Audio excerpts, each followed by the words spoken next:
Hey there, welcome back to my channel. So today I'm doing a tag video on mood boosting fragrances, my happy scents. I was tagged in this by Josh Jane, but it's actually Moon Perfumes tag video, so I will link their versions in the description box below. But basically I've just chosen 10 fragrances for my collection that really help to boost my mood. They make me happy when I smell them, and this was really hard.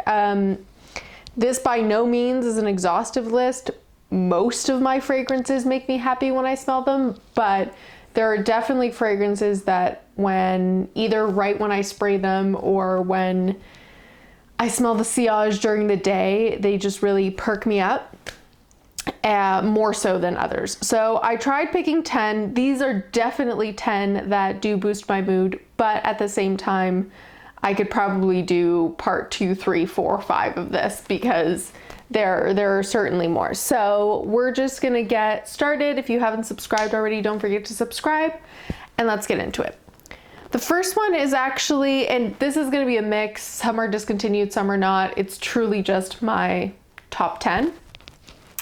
The first one's actually a Madonna fragrance. It's Truth or Dare Naked. I've talked to you guys about this. I really just fell in love with this, kind of like over the moon, head over heels, in love with this fragrance. I have a backup, which I don't have of very many fragrances. I'm sorry, I just have to spray it. I'm gonna be spraying every single one of these, I have a feeling. I've already sprayed some before I even got started. I love this. This is incredibly delicious to me, and it boosts my mood because it just, I don't know, it like ignites me when I smell it. I really, really love it. It's grapey, which almost every grapey fragrance that I've smelled can have that effect on me.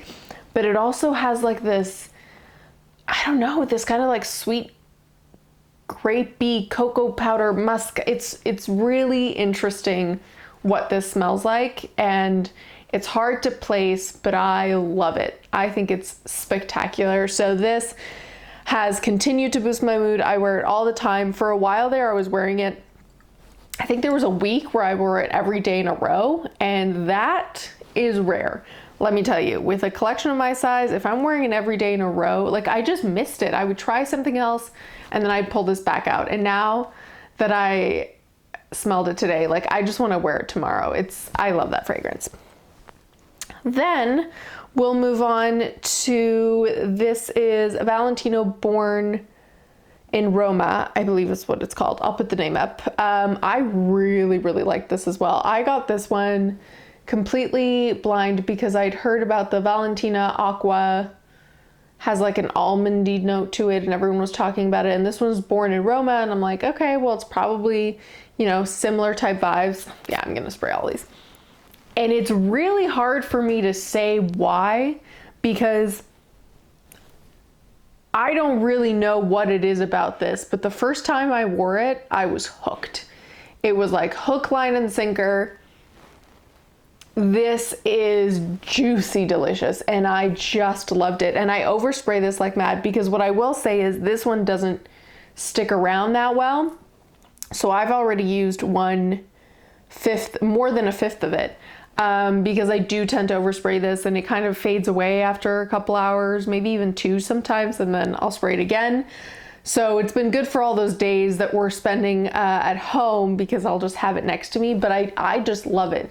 And the bad performance on this hasn't even deterred me from how happy and yeah, just mood boosted I feel when I wear this one. So I definitely recommend, with the added caveat that if you're only into beast mode fragrances, definitely skip. But if you're down for a good scent, regardless of performance, then I love that one. Then we move on to a fragrance I've talked about a number of times, loving the sillage, and that's Terre Hermes Eau de Toilette. This is technically a men's fragrance, but I don't care, as if, for those of you who know me, know I don't care.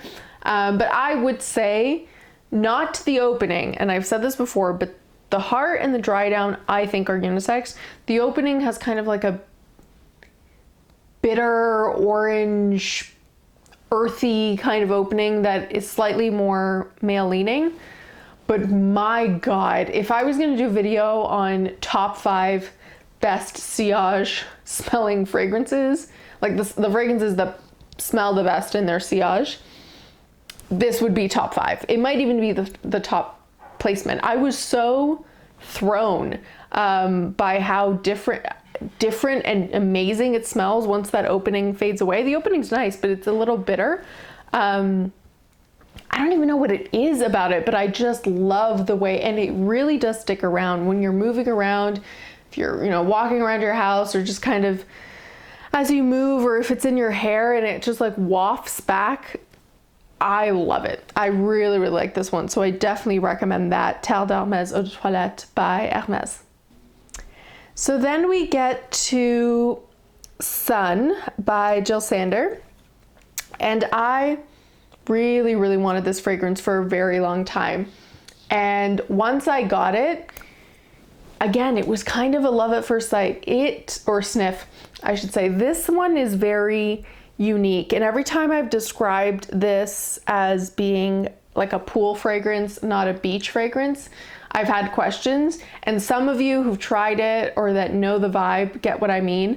But this is a very quintessential kind of pool fragrance. It's summery, but it's a very European take on a summery pool fragrance. And it's not beachy. It's not beachy in the way that it's like salt water, white floral, driftwood, and yet it's completely and utterly summertime vibes, and it is very strong.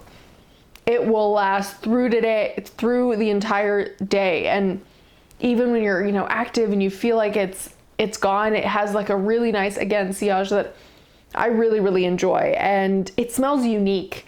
It's one of those fragrances I can pick out easily for my collection, and that's always like bonus points in my book. So I love that one. Then this is the next fragrance I'm going to talk about is actually the first one I thought of when I was thinking of this tag. It just came straight to mind because it is my happy fragrance. For a long time, I had it next to my bed and I would spray it every night because it just made me happy. And that is Vanille Banane by Comptoir Pacifique. I love this fragrance. This is vanilla candy. It is vanilla medicine syrup. It is everything I wanted my banana fragrance to be. I have this weird thing with banana fragrances, just like my grapey fragrance. I'm really not a fruity fragrance person, but when I do like specific fruit notes, I like them in a specific way. And banana, I knew I was going to be down for any type of banana candy, sugared banana medicine type thing. And my goodness, this is just bright and happy. And when I smell it, I see kind of a soft pastel yellow. That is the vibes it gives me. It is so, so happy.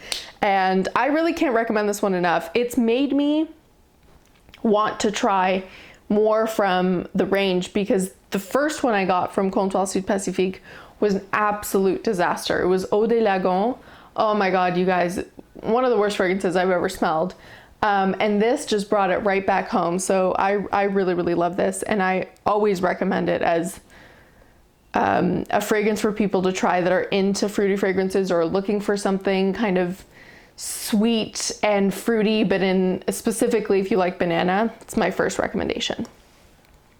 Then really quickly, and I won't spend a lot of time on this, but I had to mention Gucci 2. I mean, Gucci 2 Eau de Parfum, for her, it makes me happy. It is not a particularly like happy, bright, sunny kind of fragrance the way Vanille Banane is. It's just this scent makes me happy. Part of it is that I spent a decade looking for it. And all the kind of OG YouTube days of hearing about it time and time and time again are certainly part of the reason why it was so hyped up in my mind. But this is one of those fragrances that it makes me happy to smell it. Sometimes, again, right before bed, or whenever I just need a pick-me-up and I just want to smell like something that just calms me down but also makes me happy, I go straight to that. So I love that one. Then, and I had to mention this, of course I had to mention it, but this is a recent addition to my collection. If you haven't seen the video where I haul this, where I got it actually from one of you guys, definitely do check it out. But I had to include Nivea. I mean, the Nivea fragrance, where have I sprayed it? Or I was wearing it earlier today. It smells like Nivea cream, but Nivea has always been a happy scent for me. It's been a comforting scent for me. And to have it as a fragrance, I am still over the moon. I will continue to be over the moon. So even just having it, I still have it in its tin. Even just spraying it, opening the tin and spraying it is like part of the process of what makes me happy. So I love the Nivea fragrance. Then we get to a Zara fragrance, and I had to include this one. It's a sweet pastry in Paris. Again, another yellow smelling fragrance. Oh my God, you guys, this was easily my favorite of the collection. I did a full video on all four, so if you haven't checked that out, definitely do. It smells like tarte citron, those lemon tarts, but it also very much smells exactly like Fruit Loops. And it just makes me smile. It is one of those scents where right when I smell it, it brings a smile to my face. I love it. I think it's so beautifully made and so great for the price that it was selling at, even the original price, but I got it for like $11 when it was on sale. It is the kind of scent where it could have easily been 3, 4, or 5 times the price and people would have bought it like crazy because it is unique and delicious and a wonderful take on a gourmand. All right, so the next one's actually, again, a celebrity fragrance, and this is inspired from all the times that I would spray it in store, smell it all day and not pick it up. And that is Ariana Grande's Thank You Next. It took a very long time for me to give in to buy this, and I don't know why, but finally, the reason I bought it is because it just, and I have to spray it again, of course, I'm gonna spray everything. It would just make me so happy when I was smelling it all day long on the days that I would just spray it in store and then, you know, go to work or just have a day out, and it lasts a surprisingly long time. And I was like, okay, after a year or so, I gave in and I got it because if I liked it that much, I don't know what was stopping me. I was getting like $200 fragrances like they were nothing, and then I wouldn't get this one. But I had a problem with Ariana Grande fragrances and admitting that I liked 2 of them. And I like this one. It makes me really, really happy when I wear it. Again, for a while there, I was wearing it super often and I've taken a little bit of a break, and now smelling it, I feel exactly the same way. It just makes me happy, and an inexpensive way to make me happy as well, compared to some of the other fragrances I've shown. And then finally, the last one, again, is also inexpensive. As I'm looking around, it's interesting to see, and I didn't realize, none of my niche fragrances have made the list. There's definitely niche fragrances that I love and could have included, but it's interesting to see that all the ones I've shown are all fairly inexpensive. If you can find them, they're not discontinued. They're definitely within a lot of people's budgets, I would say. But the last one is actually from Lush, and it's big. It is, I think, my newest edition of these body sprays, but I love this scent. I have loved this scent ever since it was a shampoo. Part of the reason I continued to buy the shampoo every once in a while and used it was because of the smell and how it would just engulf the shower, and my hair would smell like it for days and days and days. And I loved it. And maybe it wasn't my favorite shampoo all the time because it was actually quite drying. And I have dry hair, but it was nice to use in the summertime when your hair tends to get more oily. And when I would leave it natural, it was nice because it had kind of like a built-in sea salt spray, but that scent was to die for. And now I have it in a body spray, so I don't even have to use the shampoo. And I just love it. It's got neroli and it's sea salty, and it's got like a little bit of vanilla in there, but I just love it. It's so, so, so delicious and just brightens up my day. So I hope you guys enjoyed this video. Don't forget to let me know in the description box below if you've tried any of these fragrances or if there are any that you'd like to try. I love to hear from you guys, and I'll see you next time. Bye.